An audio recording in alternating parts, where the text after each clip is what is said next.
안녕하세요. 오늘은 우리 인생에서 가장 중요한 시기, 바로 노후를 어떻게 하면 슬기롭고 행복하게 보낼 수 있을지에 대해 이야기해 보겠습니다. 가족, 친구, 취미, 여행, 그리고 재산까지.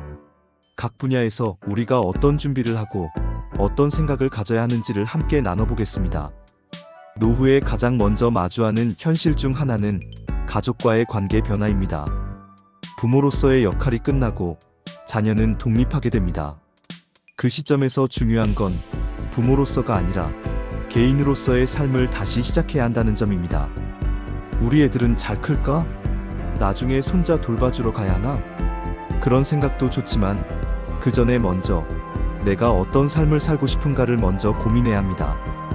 가족과의 거리는 너무 가깝지도 너무 멀지도 않아야 합니다. 적당한 거리 유지가 필요하죠. 자녀와는 의존이 아닌 연결의 관계를 유지해야 하고 배우자와는 새롭게 소통을 시작해야 합니다. 노후에는 부부관계가 다시 중요한 시기로 접어듭니다. 그동안 아이 키우고 일하느라 소홀했던 부부가 다시 마주 앉게 됩니다. 이때 서로를 이해하고 취미를 공유하며 대화하는 것이 중요합니다. 매주 산책을 하면서 대화를 나누거나 함께 요리나 음악 감상을 하면서 시간을 보내보세요. 평생 동반자라는 말이 노후에 더 실감나게 다가옵니다. 노후가 되면 자연스레 인간관계가 줄어듭니다. 퇴직 후에 가장 먼저 느끼는 건 전화가 줄었다는 거죠. 그동안은 일로 연결된 사람들이 많았기 때문에 직장을 떠나면 관계도 정리되기 쉬워집니다. 이럴 때 중요한 건 자발적인 사회적 연결망을 만들어야 한다는 겁니다. 동네 커뮤니티 센터, 종교단체, 자원봉사 모임, 취미 동호회 등 여러 방법이 있습니다. 노년에 친구가 많을수록 인지 기능이 더 오래 유지된다고 합니다. 친구와 대화를 나누는 것 자체가 두뇌 활동이 되고 감정적 안정에도 큰 도움이 됩니다. 새로운 친구를 만드는 것이 어렵게 느껴질 수도 있습니다. 그럴 땐 일단 작은 모임부터 나가보세요. 동네에서 하는 실버 요가, 서예 교실, 음악회, 관람 모임 등 한번 참여해보면 분위기를 느끼고 자신감을 얻게 됩니다. 혼자 있기에 익숙해지되 고립되기는 피하자는 겁니다. 노후는 진짜 내 시간이 시작되는 시기입니다. 그동안은 남을 위해 살았지만 이제는 나를 위한 시간이죠. 이 시간에 가장 필요한 건 취미입니다. 노후를 건강하고 의미 있게 보내는 사람들의 공통점은 자신만의 취미가 있다는 겁니다. 어떤 분은 60세에 바이올린을 배우기 시작했고 또 다른 분은 시를 쓰기 시작했습니다. 시간이 많기 때문에 느리게 배워도 충분합니다.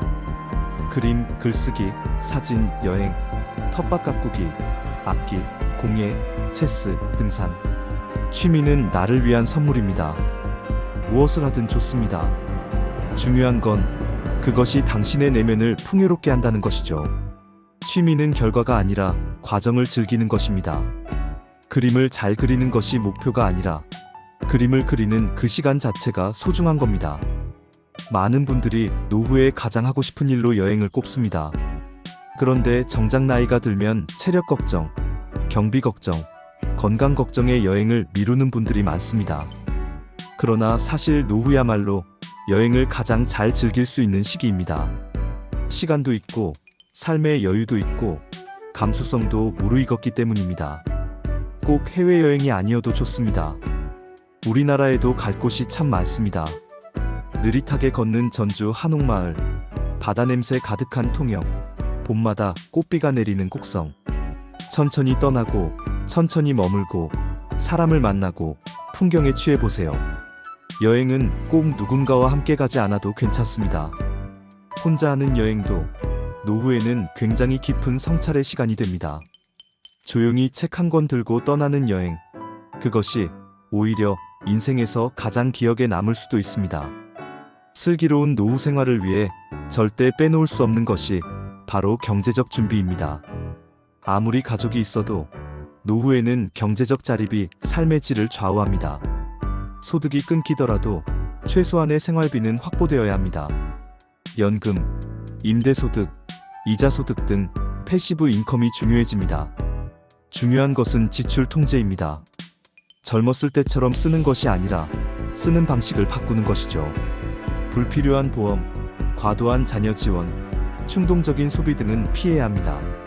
재산은 자신이 사용할 만큼 남기고 나머지는 명확하게 설계하는 것이 중요합니다. 유언장, 상속 설계, 증여 계획 등을 미리 해두는 것이 가족 간의 갈등을 예방하는 길이기도 합니다. 내가 죽은 후를 준비한다는 생각이 아니라 내가 살아있는 동안 모두가 편안하게 살 수 있는 질서를 만든다는 생각으로 접근해야 합니다. 아무리 재산이 많고 시간이 많아도 건강이 없으면 무용지물이 됩니다. 슬기로운 노후를 위해 건강은 기본입니다. 건강을 위해선 규칙적인 식사, 가벼운 운동, 충분한 수면이 기본입니다. 무엇보다 의욕이 중요합니다. 무기력해지면 몸도 따라 아파지기 마련입니다. 그래서 마음 건강이 신체 건강 못지않게 중요합니다. 명상, 호흡법, 가벼운 요가, 하루 10분 일기 쓰기 같은 작은 실천이 노후의 우울감을 막아주는 효과적인 방법이 될 수 있습니다. 병원과 친해지는 것도 좋습니다. 정기적인 검진을 받고 내 몸에 관심을 갖고 필요한 정보를 알고 있어야 합니다. 인생의 끝을 준비하는 것 또한 슬기로운 노후의 한 부분입니다. 죽음을 준비한다고 해서 우울한 이야기는 아닙니다. 오히려 이 과정이 삶을 더 깊고 진지하게 만들어줍니다. 호스피스, 연명의료 결정, 장례 방식, 장기 기증 같은 부분도 미리 가족과 함께 대화하고 정리해두면 남겨진 이들에게도 큰 선물이 됩니다. 죽음을 두려워하기보다는 그 앞에 서는 나의 자세를 가다듬는 것이죠. 오늘을 더 잘 살기 위해 죽음을 준비한다는 마음이 우리 삶을 훨씬 단단하고 담백하게 만들어줍니다. 지금까지 우리는 슬기로운 노후 생활을 위해 가족, 친구, 취미, 여행, 재산, 건강, 죽음에 이르기까지 여러 가지 측면에서 깊이 있는 이야기를 나눠봤습니다. 노후는 마지막이 아니라 또 다른 시작입니다. 인생의 두 번째 봄을 맞이하는 시기입니다. 여러분의 노후가 단지 생존이 아닌 풍요로운 삶이 되기를 바랍니다. 지금부터라도 천천히 하나씩 준비해보세요. 그리고 무엇보다 자신을 사랑하는 일부터 시작해보시기 바랍니다. 구독과 좋아요 부탁드립니다. 감사합니다.